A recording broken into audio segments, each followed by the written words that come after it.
Olá, bem-vindos ao nosso episódio Os Inovadores. O meu nome é Diogo Cabral e, com o apoio técnico de João Carrasco, nesta série conversamos com fundadores de startups que estão prontos para mudar o jogo e fazer a diferença. Hoje tenho comigo André Oliveira, CEO e fundador da LunarDesk, uma startup portuguesa que pretende revolucionar o método de gestão dos computadores nas empresas. André, é um prazer ter-te aqui no nosso programa. Gostava de saber primeiro quando é que a vossa startup foi fundada. Obrigado pelo convite, em primeiro lugar. Foi fundada em 2021. Muito bem. E qual é o problema que vocês pretendem resolver às empresas na parte da gestão dos computadores? Portanto, o maior problema que nós resolvemos na LunarDesk é a performance dos computadores. Então, hoje os computadores físicos têm uma falta de performance muito grande, principalmente para trabalhos mais pesados, não é? Então, softwares que precisam de performance muito avançada. E o que nós solucionamos é esse problema de performance através de computadores na nuvem.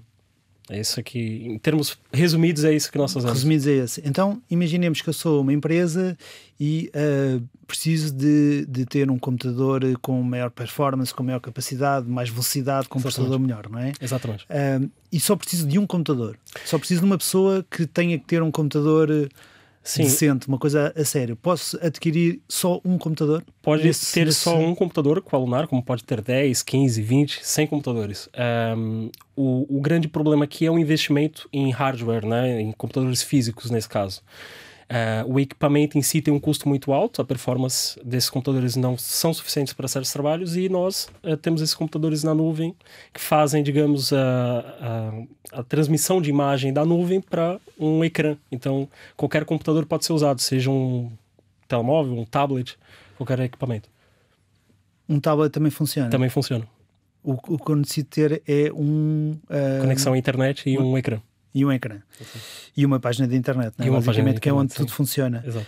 Em termos de login, como é que funciona? É o login pelo utilizador? Vocês têm a gestão depois de utilizadores? Como é que essa parte funciona? Sim, ou seja, a empresa, no caso, vamos aqui colocar um exemplo, uma empresa que faz muito trabalho de design ou 3D, não é?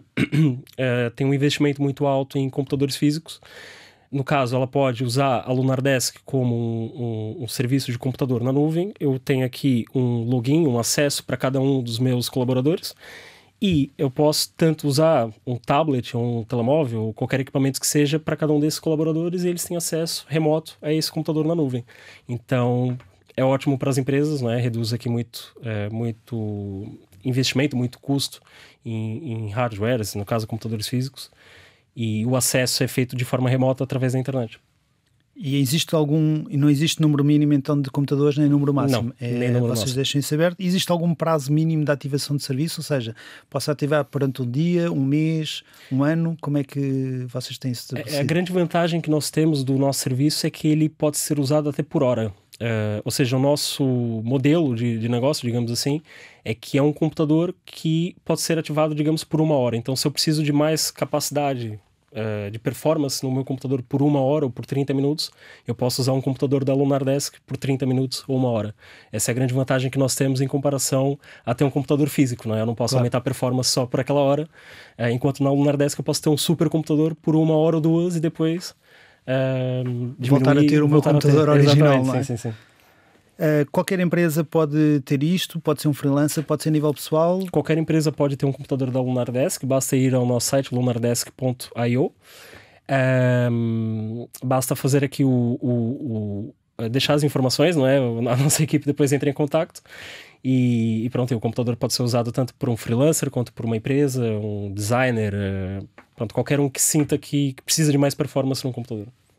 Em termos de sistema operativo ou das funcionalidades que vocês têm, quais são os requisitos que nós podemos pedir quando estamos a preencher a informação? Sistemas operativos, velocidade, quais são os requisitos que existem? Ou as funcionalidades que existem? Ou seja, as funcionalidades que temos num computador físico também podemos ter no computador na nuvem. Então eu posso selecionar, por exemplo, se eu quero um Windows ou não.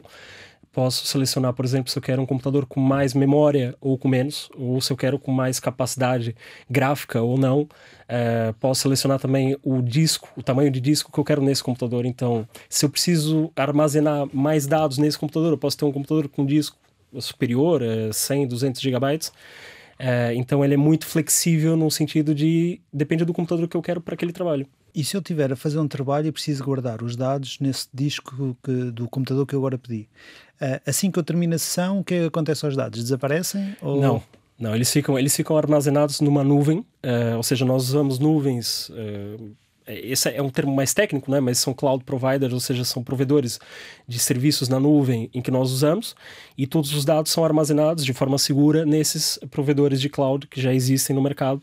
Então, o nosso serviço é mesmo essa facilidade de ter esse computador na nuvem a qualquer pessoa, né? Eu não preciso ser um engenheiro de software, eu não preciso ser um formado em engenharia de computação para conseguir lançar esse computador. Se eu voltar a fazer login amanhã, os dados ainda continuam lá. Não desapareceram. Não desaparecem. Tal como no computador físico, basta ligar o computador. E em termos de sistema operativo, também é possível escolher iOS, se quisermos, portanto, o da Apple. Ainda não temos a opção do Mac. Pronto, ainda existe aqui uma linha do tempo que nós pretendemos seguir em termos de funcionalidades, mas para já temos o Windows e temos também o Linux, que já está disponível no nosso serviço. Então eu tenho entre esses dois sistemas operacionais, eu posso escolher entre o Windows e o Linux. Relativamente ao futuro, quais são as vossas funcionalidades que vocês estão agora aqui a prever no futuro? Quais são os próximos passos?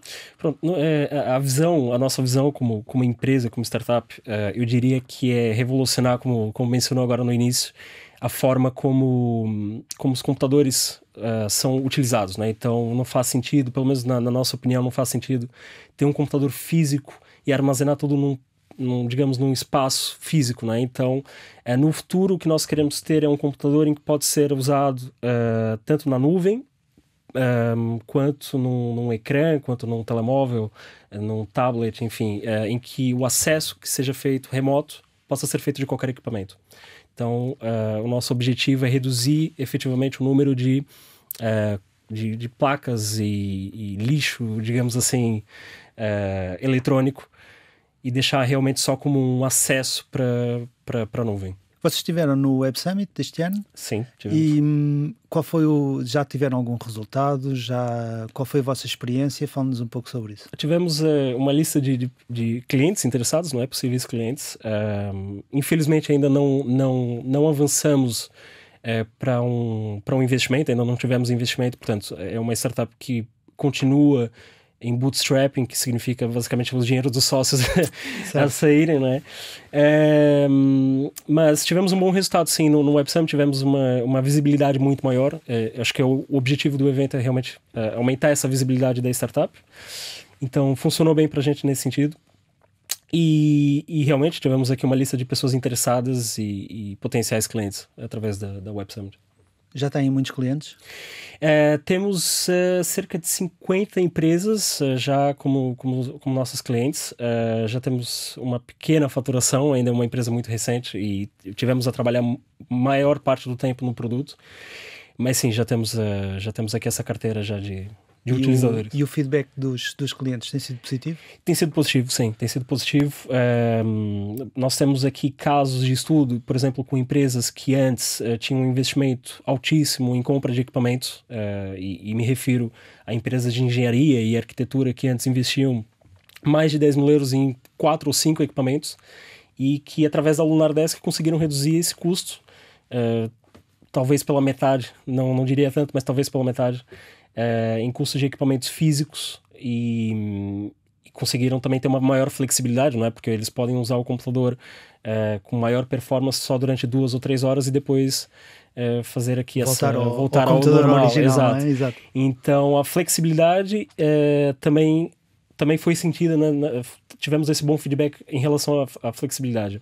Mas na maior parte dos clientes o investimento realmente em computadores físicos, em equipamentos é a maior vantagem, não é, para essas empresas. Claro. André, muito obrigado pela tua presença. Obrigado pelo convite. A quem nos está a ouvir, o programa de rádio termina aqui, mas vamos continuar a conversar em formato de podcast que ficará disponível na RTP Play e nas diversas plataformas de podcast. Muito obrigado a todos, até à próxima. André, agora já só em formato de podcast, eu gostava de conhecer um pouco quem é o André. Conta-nos um pouco sobre a tua história de vida.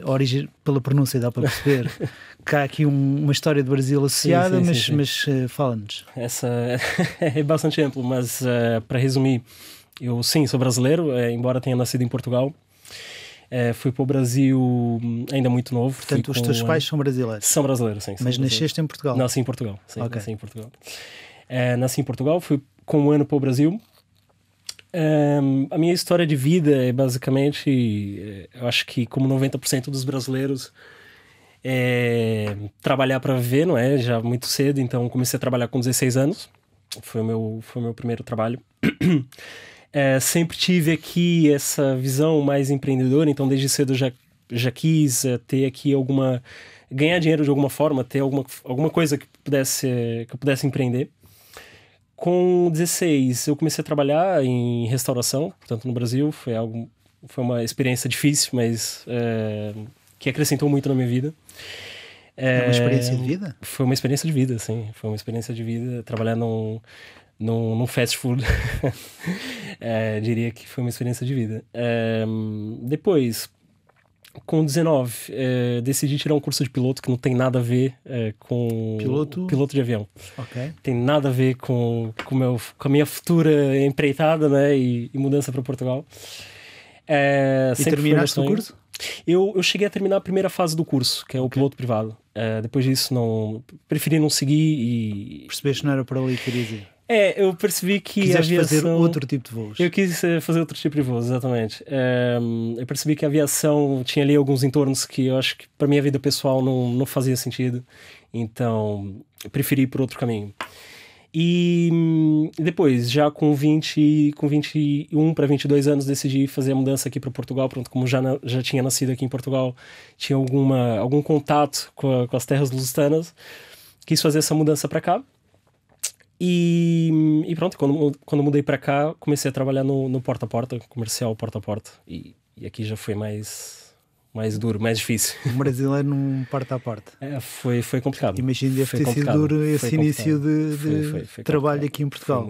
Mas é uma experiência que, assim, eu digo, e tenho muitos amigos que às vezes me perguntam, não é, como é que foi o início da minha jornada aqui em Portugal. E eu acho que o trabalho porta-a-porta é difícil, mas eu diria que se todas as pessoas que imigram tivessem pelo menos esse trabalho, mudaria completamente a vida e a forma como se adaptam aqui em Portugal, porque é rico em termos de conhecimento.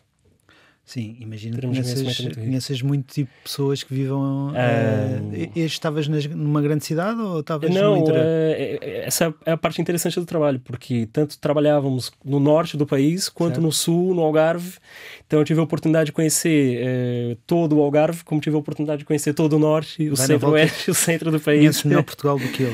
E depois desse porta-a-porta, por onde é que andaste? Andaste em mais sítios? Sim, depois do porta-a-porta, eu vi que... Aliás, eu vi uma oportunidade numa startup francesa, em que eles tinham acabado de abrir aqui as portas em Portugal.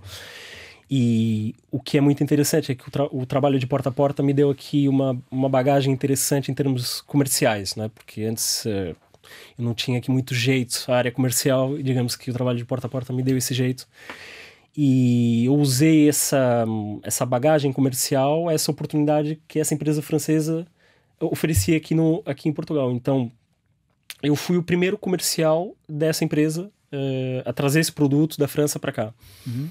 E foi muito interessante, porque eu comecei a ver que muito do que eu tinha aprendido nessa altura, eu comecei a usar nessa empresa, e comecei daí digamos assim, a ficar mais...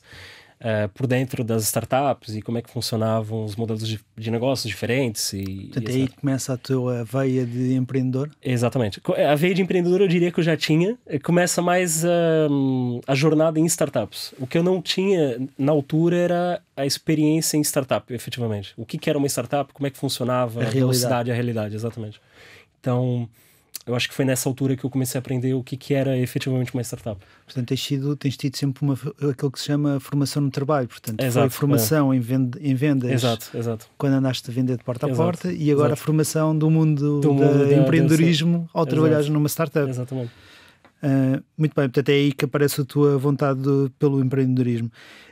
Ainda sobre a Lunardesk, a segurança da informação que os utilizadores trabalham. Portanto, imaginemos que eu sou uma empresa e estou a trabalhar num projeto qualquer que tem algum critério, algum sigilo, essa informação que eu estou a trabalhar quando estou a utilizar os vossos serviços é garantida de algum modo? Vocês têm algum tipo de certificações? Isto é uma coisa a ser trabalhada nesse aspecto? Sim, ou seja, nós temos agora um plano de certificação que é o ISO, né? É basicamente um plano de certificação que qualquer startup que tenha dados sensíveis precisa efetivamente ter. No entanto, tudo que tem a ver com a segurança da informação já é protegida pelos próprios, digamos, cloud providers, não é? Ou seja, são os provedores que nós usamos de nuvem, já garantem essa segurança. E em termos de funcionalidades extras ou de serviços extras que vocês possam propor, eu imagino que eu estou a utilizar os vossos serviços e contrato um computador com uma capacidade de velocidade, faz de conta, de 64 GB. Sim. E vocês, através da vossa software, conseguem detectar que aquilo se calhar é demasiado avançado para as minhas reais necessidades. Vocês prevêem algum tipo de consultadoria para ajudar as empresas a rentabilizar melhor os recursos que propõem? Sim, ou seja, nós sempre quando... É muito interessante porque a Lunar Desk, nós trabalhamos num modelo de consultoria, primeiro, né? Ou seja, nós tentamos ajudar os clientes a definirem o que é o tipo de máquina que precisam para aquele tipo de projeto ou para o trabalho que precisam fazer. E depois nós damos a flexibilidade de poderem escolher o tipo de computador que precisam. Então, fazemos uma sugestão no início, qual é a máquina que melhor se adapta àquele projeto, àquele desafio, não é? Por exemplo, temos engenheiros que usam softwares de engenharia, de modelagem 3D, etc., que normalmente um computador físico não é capaz de fornecer essa capacidade e performance que ele precisa. Então, do nosso lado, geralmente tentamos prever que tipo de trabalho, que tipo de software que vai ser utilizado e fazemos a sugestão da configuração ideal para aquela... Isso já existe hoje? Hoje já existe no nosso serviço. No futuro, temos sim o plano de ter uma funcionalidade que possa ser mais automática nesse sentido. Mas o que eu acho que é importante é não perdermos esse contato com o cliente. Então, mesmo de uma forma mais automatizada, essa comunicação com o cliente nós não pretendemos perder e sempre tentar perceber aqui qual é o projeto, o que precisa ou não e ter esse contato maior pessoal. Agora, imaginemos que no caso desta empresa onde nós estamos, da RTP, temos aqui uma unidade que faz edição de vídeo e que precisa de computadores com alta performance.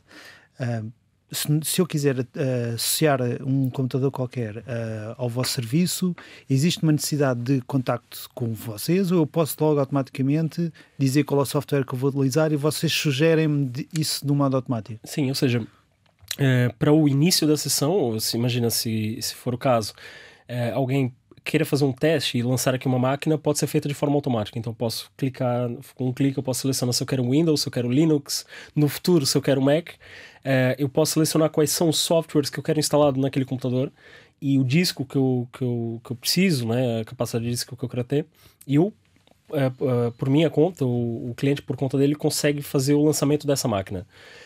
Do nosso lado, fica aí a sugestão, caso o cliente precise algum apoio técnico, com licenças, digamos, algo que possa acontecer em termos de licença ou de utilização de algum software. Mas hoje já é possível, na Lunar Desk, é possível já lançar uma máquina na nuvem de forma 100% autônoma. Sim. Muito obrigado. Assim terminamos o nosso podcast. André, mais uma vez, obrigado pela tua presença, agora no podcast também. Para quem esteve a ver-nos e a ouvir-nos desse lado, muito obrigado da minha parte. Sigam-nos nas redes sociais e nas diversas plataformas de podcast. Não se esqueçam de ativar as notificações para receberem um alerta. Até ao próximo episódio.